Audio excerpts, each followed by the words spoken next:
last year I also did this, and I had the pleasure of announcing a talk by Andras, who unfortunately wasn't in Manchester at the time, because due to COVID, he couldn't travel. So he did a wonderful talk by video, and I handled the Q&A as well as I could. But now this year he's up the stakes. Instead of talking about the utopia that is Star Trek, he's talking about the dystopia that is modern day Hungary. So Andras, here you go.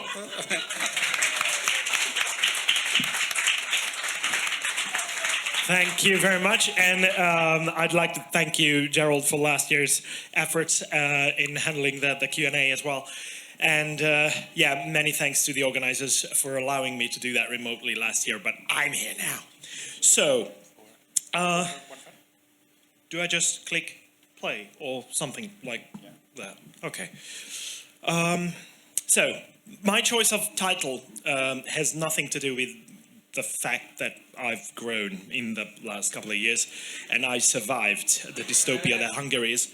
And it also doesn't have anything to do with the Netflix series that probably a lot of you are familiar with. I thought I'd come up with an original idea and turned out not to be the case. Never mind. So, that is weird. Never mind. So I'd like to talk about the fact that it's possible to survive in a country that completely maddened by state propaganda, even in modern days. So I'd like to start with the idea of democracy and skepticism and what they have in common, and what we need them each other for. We need each other for. So we want to make informed decisions, right? All of us. Probably we all believe that we do that, but in order to do that, we have to have an access to accurate and reliable information. We need the education that prepares us for critical thinking and gives us the skills that are necessary for that, and necessary for learning as well. And we need experts, because we cannot be experts in all fields. So we need experts that have an influence in policies. There is a problem that we usually call a good thing, but they have, well, not too good aspects as well. That is a democratization of knowledge, because it comes with a lot of extra access as well, but it comes without the necessary filters of bad information or misinformation. So social media is a good example of that. And unfortunately, we live in a world where the truth, the so-called or perceived truth, lies with the one being the loudest. And as a result, we often end up with disinformed decisions because of the access to information that we have is controlled and fed by whoever has the loudest voice or the control over the media. And that comes with a bit of miseducation as well. So we do not question authority when the general control is in one hand. And unfortunately, policies are not shaped by expertise, but rather political lines and emotional manipulation. So we have the illusion of knowledge as opposed to the real knowledge, and nobody is there to challenge the wrongful claims if their voices cannot be heard. So, if someone wants to do a bit of state propaganda, or whatever kind of propaganda, there is a recipe for that. And it has been lying around for a while, at least in the last 70 or so years, or in the last 100 years, but probably you can come up with examples from ancient times as well. So Roman times gave a lot of good examples as well, but I'm not going to go into that. So first of all, take control of mass media. So get the ears of the people. Try to not shy away from distorting the facts when you have to say your message, because that's more important than any kind of fact. Whatever you say, just have the emotional reaction that you want to get out of people. And that is what you have to appeal to, the basic emotions, the most basic ones, fear and anxiety. That works every single time. and try to build up an enemy figure that everyone can hate. If it sounds very, very familiar, then you probably were listening at history lessons. So a straw man can be provided by anything, basically. And try to be the first to attack, because that is also a proverb now that is built on ancient wisdom that probably attacking is the best form of defense.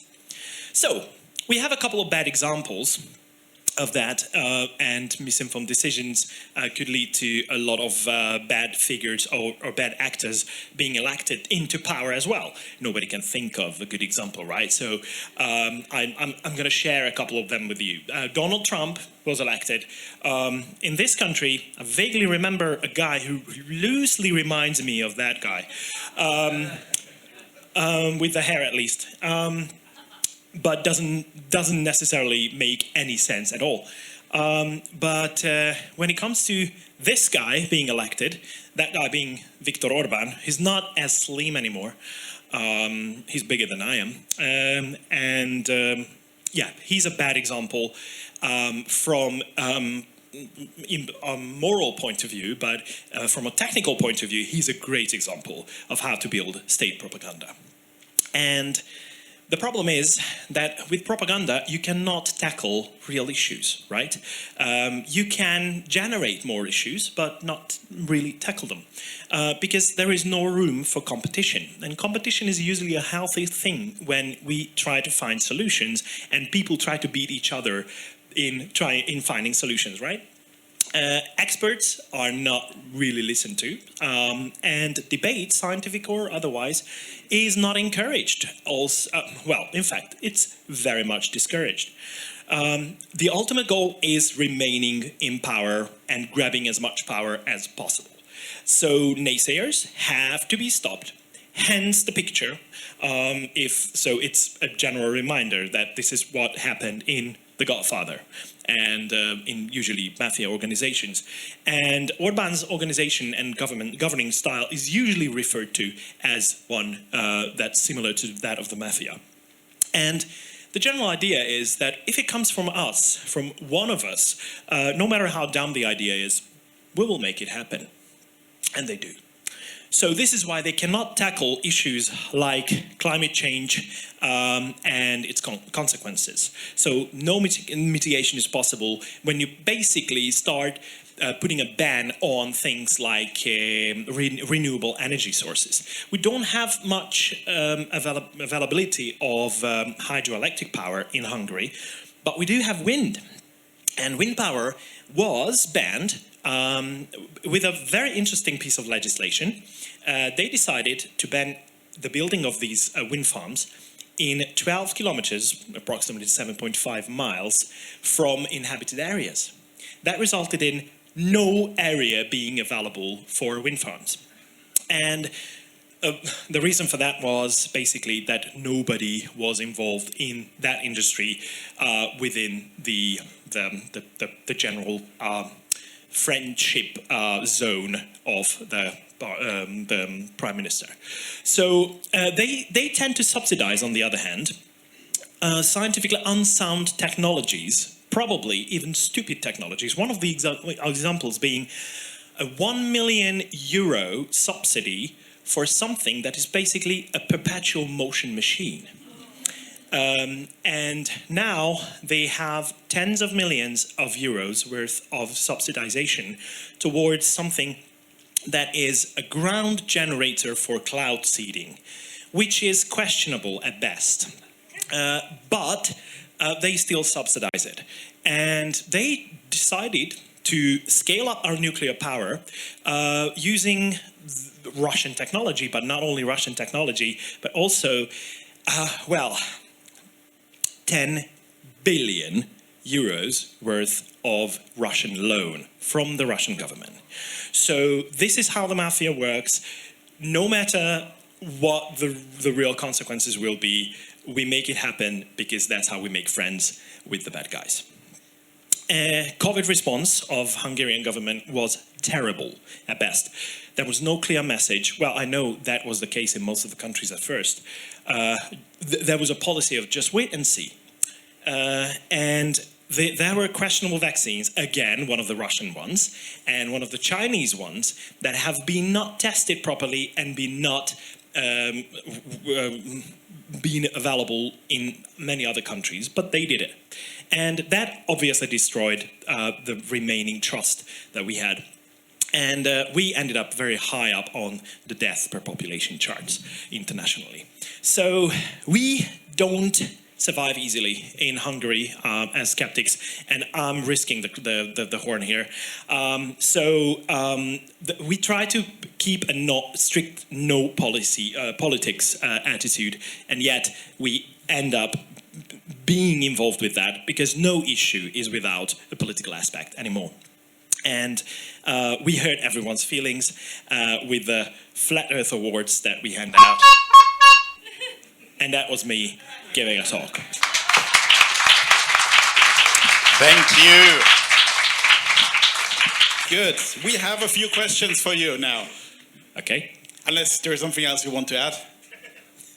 No. Okay. You can read it. Good. Let me just... Okay, first question from Tim. How bad do you think the problem is in Hungary compared to Russia? In Hungary, it is still safe to walk on higher elevations. So you don't have to fear for your life if you're walking on the 5th floor and you look out the window. So people are not dying because of it. I mean, not directly. But other than that, it's pretty much the same system, the same structure that has been built up using state propaganda, basically. For any people at home playing a very dangerous drinking game, there's a question from Igor. Is your hellscape using state violence to silence the opposition yet? What do you think people should do to prevent or stop that? Okay.